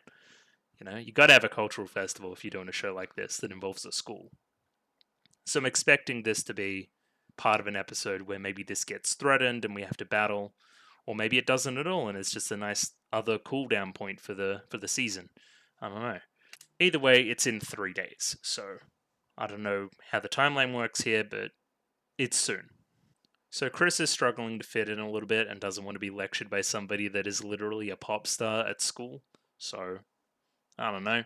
Either way, we get these three girls entering the scene, and they're all like, "Oh, we were looking for you, Tsubasa. You went for your supply run and didn't come back, so what was up?" You know, genuine concern from classmates. And then they, have a normal conversation. It isn't Tsubasa being put up on a pedestal anymore. She's, a bit more of an every person. Turns out when you chat to her, she's very similar to you. Which again, as I explained in the reaction, is something that I've personally experienced as well. I'm like, oh god, this person's they're way too popular for me. They would, and then you talk with them, and it's a normal person. It's a very teenage way of thinking, right? That people are way different to you. They really aren't. Either way, this inspires Chris to maybe give it a bit of a better go than she had in the past as well. Maybe she'll experience similar feelings to Tsubasa. Still get Chris being a little bit cheeky here as well, giving like some, "Oh my, you're popular, aren't you, Tsubasa?" Again, Tsubasa's a little bit of a tsundere, not as much as Chris, obviously, but, can still be poked fun at in that way. And then we start the last portion of the episode, which is our infiltration of the hospital. Using the Ogawa data, we have found this hospital that seemingly is evil. And we're going to put an end to this tonight. We're definitely going to win, completely and totally, for sure. Anyway, this was wishful thinking. I initially thought that this was the trap that they were talking about. It kind of is with the gas, but I thought it was going to be a little more dire than it was. We seemingly got out of it okay before Maria showed up. A little concerned look on Hibiki's face there as they start to run too. I don't know. You can see a little frown there. Dr. Ver is obviously aware of their presence. Let's give them a warm welcome. And he lets out this red gas into the entire hospital. As Hibiki kind of alludes to, it gives it a little bit more of a haunted vibe, which is fun. But also it seemingly disrupts the connection between the Symphogear and the person, making their moves weaker and causing the person more damage as a result. And then there's a bunch of noise, and Chris starts to sing. First, we get her transformation sequence. It's pretty good. It's got a lot of Chris personality. I think she even ad-libs in a part of it, which is fun. She's got crazy shoes. I never noticed these before, like the red bottoms. Shoosh. Instead of my greeting, say hello to my Gatling. That's pretty good. That's a good line. I like that. Yeah, so, okay, it's a happier Chris, right?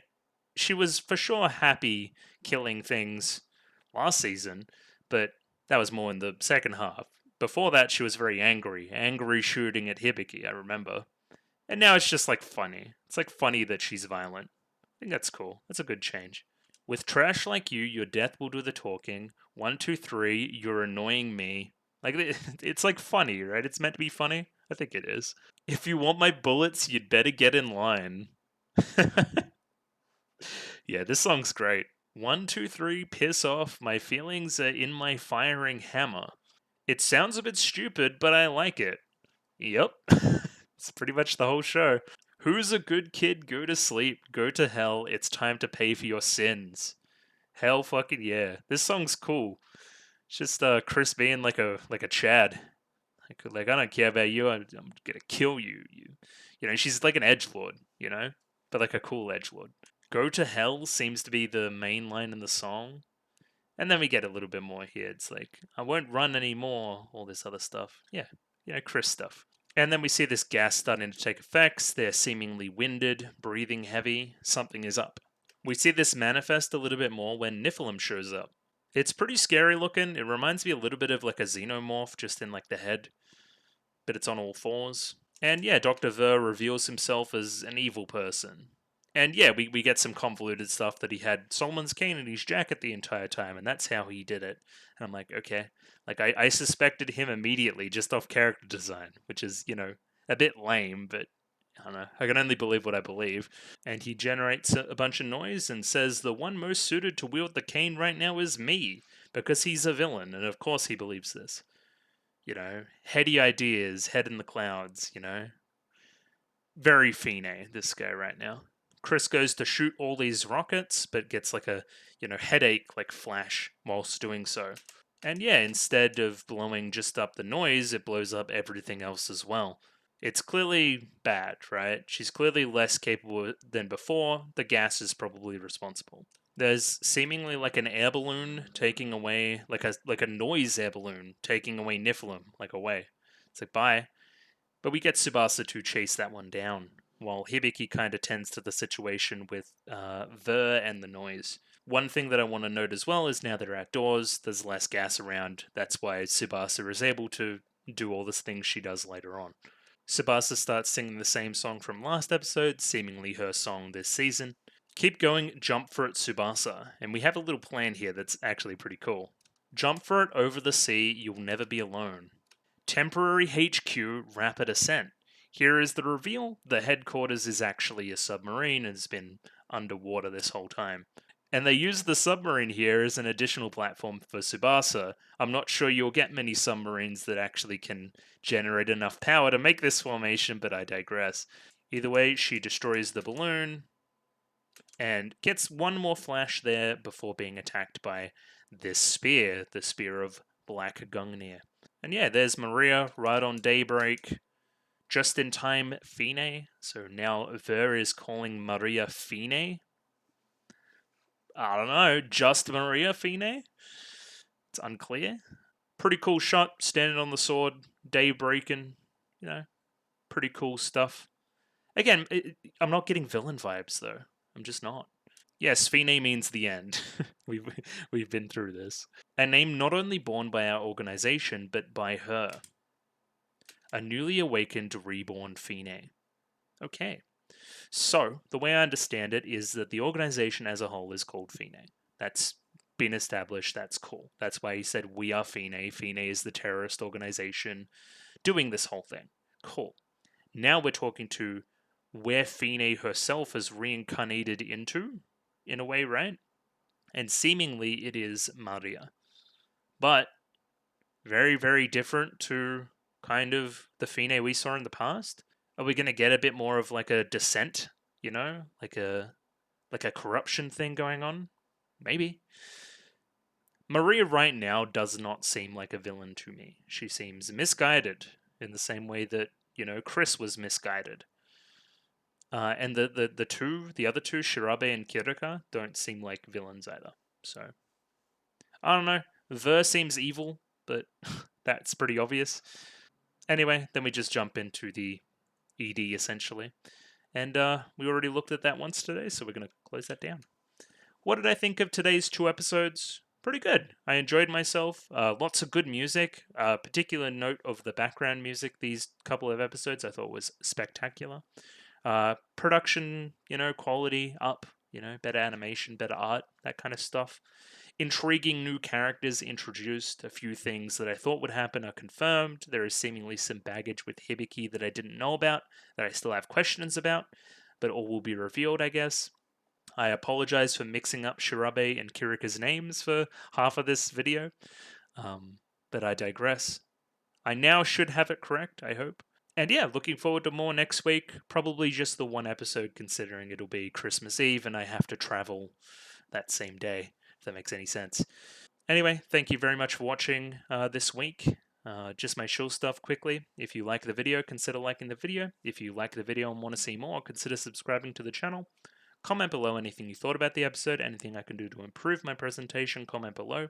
I'm doing follow for follow on Twitter, so follow me on Twitter if you'd like me to follow you back. The Discord, join the Discord, love the Discord, lots of Discord stuff going on there.